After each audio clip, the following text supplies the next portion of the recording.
Assalamualaikum warahmatullahi wabarakatuh. Saya Rizka Afriani dari BKI 3A UIN Suskar Riau akan menjelaskan mata kuliah model-model konseling.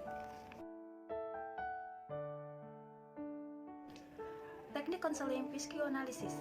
Pertama, asosiasi bebas, mengupayakan klien untuk menjernihkan alam pikirannya dari alam pengalaman dan pemikiran sehari-hari agar klien mudah mengungkapkan pengalamannya masa lalunya. Kedua, analisis mimpi. Klien diminta untuk mengungkapkan berbagai kejadian dalam mimpinya dan konselor berupaya menganalisisnya.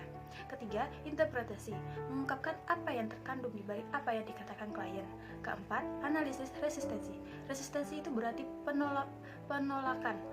Analisis resistensi ditunjukkan untuk menyadarkan klien terhadap alasan-alasan terjadinya penolakan. Kelima, analisis transferensi adalah mengalihkan, bisa berupa perasaan dan harapan masa lalu. Psikologi Alvaria yang dikembangkan oleh Alvar Alvaler memandang manusia secara holistik sebagai individu yang kreatif, bertanggung jawab, menuju tujuan fiksi dalam bidang fenomena mereka. Hal tersebut menganggap bahwa gaya hidup seseorang terkadang menjadi self-deferenting karena adanya perasaan inferior. Kesamaan mereka terutama dalam keyakinan mereka bahwa kepribadian individu dibentuk pada tahun awal mereka. Sebelum usia 6 tahun, di luar itu pandangan mereka berbeda dalam banyak cara. Penganut Alvar membantu pasien mereka mengembangkan insight ke dalam keyakinan dan membantu mereka dalam mencapai tujuan. Strategi kreatif untuk memenuhi tujuan terapeutik dan membantu individu mengubah kognisi mereka. Perilaku dan perasaan adalah ciri khas dari psikoterapi dalam konseling Advalerian. Menurut teori klasikal conditioning, mungkin musik favorit tersebut sering kita dengar ketika kita sedang dalam keadaan mood yang baik ataupun pada saat kita sedang bahagia.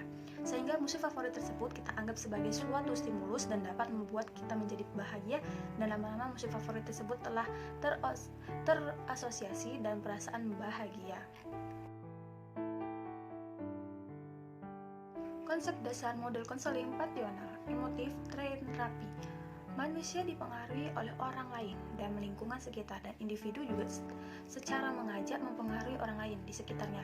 Individu sering berpikir yang menyatai diri sendiri dan orang lain. Ketika hal yang tidak menyenangkan terjadi, individu cenderung menciptakan keyakinan dan irasional tentang kejadian tersebut. Keyakinan irasional menjadi penyebab gangguan kepribadian individu ketika individu bertingkah laku yang menyakitkan diri sendiri.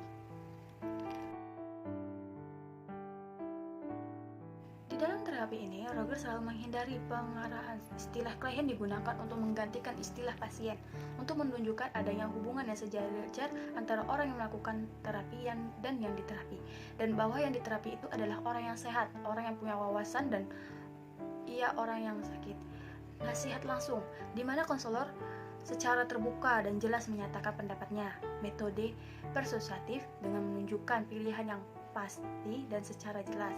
Metode penjelasan yang merupakan metode yang paling dikehendaki dan memuaskan.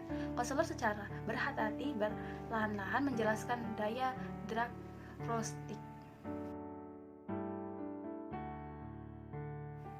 Dalam ringkasan Gunanto, teknik konseling Gestalt yaitu pertama menekankan tanggung jawab. Konselor menekankan agar klien mengambil tanggung jawab atas tingkah lakunya. Kedua, orientasi sekarang dan saat ini. Konselor tidak membangunkan kembali masa lalu, tetapi memfokuskan keadaan yang sekarang. Ketiga, orientasi kesadaran. Konselor meningkatkan kesadaran klien tentang diri sendiri dan masalahnya.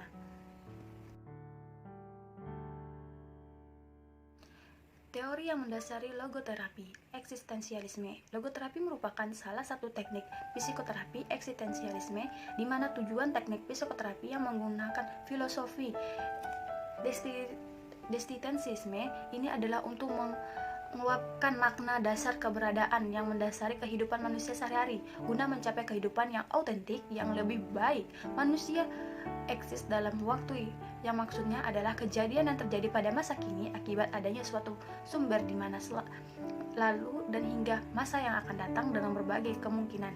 Kita selalu dapat menentukan sikap menolong diri sendiri. Manusia berpendirian dan berkeyakinan selalu dapat berubah, tetapi juga tergantung pada keterapian mereka terhadap masalahnya. Makalah yang saya presentasikan tentang model terapi analisis transaksional. Transaksional maksudnya ialah hubungan komunikasi antara seseorang dengan orang lain. Pendekatan yang dikembangkan oleh Eric Berne menggunakan berbagai bentuk permainan orang tua, orang dewasa, dan anak. Setiap tindakan dengan orang lain merupakan proses timbal balik dan peraturan pemulaian, merespon dan memberi umpan balik. Baiklah, sekian dari saya tentang video tentang UTS dan UAS model konseling. Mohon maaf atas kesalahannya. Wassalamualaikum warahmatullahi wabarakatuh.